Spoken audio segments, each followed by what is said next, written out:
Une autre rencontre de haut niveau s'ouvre également demain à Ouagadougou. Il s'agit du sommet des chefs d'État du G5 Sahel sur l'énergie solaire. Pour cerner les enjeux de ce sommet, nous recevons sur ce plateau le ministre de l'Énergie, Bachir Ismaël Ouedraogo. Bonsoir. Bonsoir, monsieur le ministre. Merci. Bonsoir de me prendre sur votre plateau. Nous savons que l'énergie est un volet clé du programme d'investissement prioritaire du G5 Sahel. Alors, avant de parler des enjeux, quels sont les participants attendus à Ouagadougou? Alors, les participants attendus à Ouagadougou, ce sont donc les ministres donc, du G5 Sahel et les 5 présidents donc, du G5 Sahel, plus les PTF, à savoir donc la BAD en tête, parce que c'est la BAD qui est l'initiatrice donc du projet Desert to Power. Il y a aussi le G5 Sahel avec le secrétaire permanent, mais il y a aussi toutes les banques que vous connaissez, que ce soit la Banque mondiale, que ce soit la BAD, que ce soit l'Union européenne, que ce soit donc tout ce qu'il y a comme investisseurs aussi privés qui accompagnent donc le secteur de l'énergie. Voilà. D'accord. Alors parlons à présent des enjeux de ce sommet. De quoi sera-t-il véritablement question? Je rappelle que c'est une première du genre à l'initiative du G5 Sahel. Absolument. Vous savez, pratiquement tous les pays du G5 Sahel ont en abondance donc le soleil. Et pratiquement tous les pays ont pratiquement 5,5 kWh par mètre carré. Ça vous dit que ces pays-là sont caractérisés par une abondance en matière de ressources solaires. Paradoxalement, ces pays utilisent beaucoup d'énergie fossile pour produire. Et vous savez que les énergies fossiles sont caractérisées par le coût assez élevé du kilowattheure donc de ces énergies-là. Ce qui fait que les industries ne sont pas compétitives, ce qui fait que c'est difficile donc pour les populations en milieu rural, même aussi dans les grandes villes, d'avoir accès à l'énergie. C'est pour cela donc que la BAD a envoyé cette idée qui est donc de pouvoir capitaliser sur les ressources de ces pays-là, ces pays sahéliens, pour pouvoir transformer ces ressources-là en énergie électrique, énergie solaire, et faire de telle sorte que nous puissions transformer cette énergie, pouvoir l'utiliser pour l'agriculture, pouvoir l'utiliser pour le développement économique. Et aujourd'hui, avec le coût qui est très bas en matière donc d'énergie solaire, nous avons la capacité donc de pouvoir donner une énergie moins chère à nos populations. À terme, ce projet vise donc à pouvoir installer 100 000 mégawatts en énergie solaire et pouvoir atteindre donc 250 millions donc de population. Voilà. Alors, vous avez parlé du projet Desert to Power. De quoi s'agit-il concrètement? Alors, le Desert to Power, c'est comme son nom l'indique, du désert à l'énergie. Donc, ça vous dit que c'est utiliser un peu les ressources. Vous savez, le désert est caractérisé par la chaleur. Et utiliser ces ressources-là pour pouvoir les transformer en énergie et faire de telle sorte que nous puissions, en tout cas, ces régions qui étaient caractérisées par la dureté donc de l'environnement, par la pauvreté, que l'énergie puisse être utilisée comme source d'espoir. Parce que vous savez aujourd'hui, ce qui pousse aussi les jeunes à s'engager dans la violence et dans le terrorisme, c'est aussi que des fois il y a qu'il n'y a plus d'espoir pour ces jeunes-là. Et la possibilité de leur donner espoir en permettant donc d'utiliser l'énergie, soit pour produire avec l'agriculture, soit pour transformer, soit pour conserver, cela permettra donc à ces jeunes-là de pouvoir avoir accès à un boulot et à un travail qui est assez rentable et leur permettre donc de quitter la misère et de ne pas se laisser embarquer par les marchands d'illusions. L'idée donc, c'est donc de pouvoir permettre de transformer les ressources abondantes que nous avons.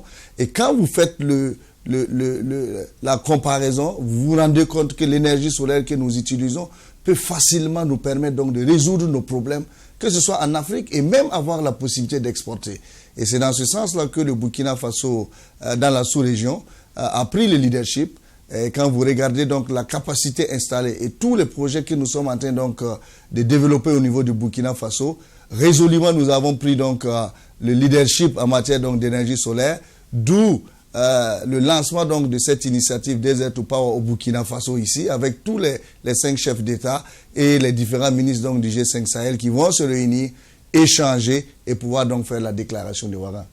Et par rapport à l'énergie solaire, est-ce qu'il existe déjà des chantiers communs entre les 5 pays du Sahel? Alors, vous savez, au Burkina Faso, il y a ce que nous appelons le projet Yelen.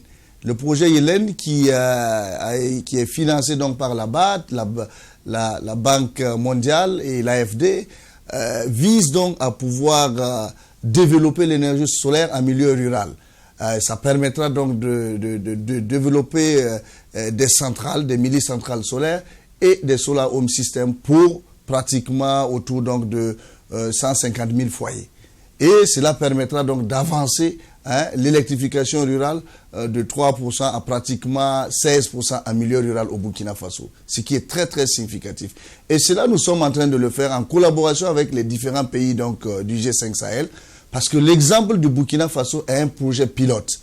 Et de la réussite de ce projet-là dépendra aussi la suite avec donc les différents pays, que ce soit le Niger, le Mali, la Mauritanie et le Tchad, qui attendent vraiment que le Burkina Faso puisse vraiment faire un bon qualitatif dans ce sens-là pour qu'eux aussi ils puissent s'identifier à nous. Donc, ça vous dit que ce projet que nous sommes en train de développer est en collaboration donc avec nos différents partenaires, que ce soit les PTF, mais aussi nos amis donc de la sous-région qui attendent vraiment de voir les résultats probants et nous sommes très confiants par rapport donc à la réalisation de ce projet tant attendu qu'est le projet Yelen au Burkina Faso.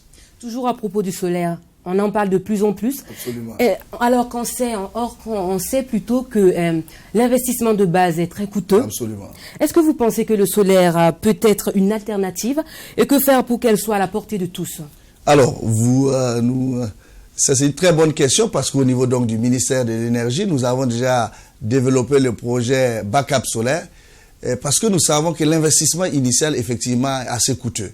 Donc, l'objectif du backup solaire, c'est quoi? C'est que nous investissons initialement pour que ce soit un particulier ou une entreprise et chaque mois, vous versez donc une petite somme, en l'occurrence donc de 3 à 4 ans et à la fin de ces 3 à 4 ans, vous avez donc remboursé donc l'investissement initial. C'est pour cela donc que nous sommes en train d'attirer les investisseurs au niveau du Burkina Faso et dans la sous-région du G5 Sahel pour faire de telle sorte que nous puissions dépasser cette difficulté qu'est l'investissement initial. Et une fois que nous avons dépassé cela, eh bien, nous avons la population qui est prête donc à payer, nous avons les entreprises qui sont prêtes donc à s'engager et cela se rembourse assez facilement. Et comme je vous l'ai dit, le coût du kilowattheure de l'énergie solaire est pratiquement divisé par 3 quand nous comparons donc l'énergie solaire à l'énergie fossile.